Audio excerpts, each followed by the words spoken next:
বন্ধু, এত গরম পড়েছে আর এত রোদ পড়েছে, দেখেছো? রোদ দেখেছো? এই যে কিরকম সূর্য, দেখছো সূর্যের তাপ? প্রচণ্ড সূর্যের তাপ। আর এই যে গরম পড়েছে, এই গরমে আমাকে গ্রিল মারতে হবে, না হলে হবে না। কি নিতে আসলাম? 4 লিটারের বালতি নিতে আসলাম। হ্যাঁ দেখো, এখন এটার উপরে দাঁড়ায় থেকে আমাকে গ্রিল মারতে হবে, উপায় নেই। কী করবো? আর এই গরমে কাজ না করলে তো হবে না বন্ধুরা। চলো, কাজ করতে তো হবে, কাজ করে তো খেতেই হবে, তাই না? বলো, কে কীরকম আছো? অবশ্যই ভালোবাসা দিও, ভালোবাসা দিয়ে পাশে থেকো।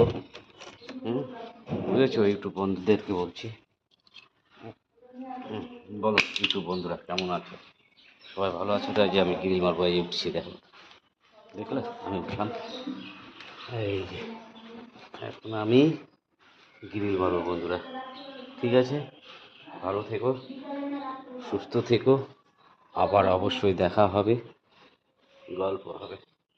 ঠিক আছে বন্ধুরা, ততক্ষণের জন্য টাটা, বাই বাই। সঙ্গে থাকো, ভালো থাকো, সুস্থ থাকো।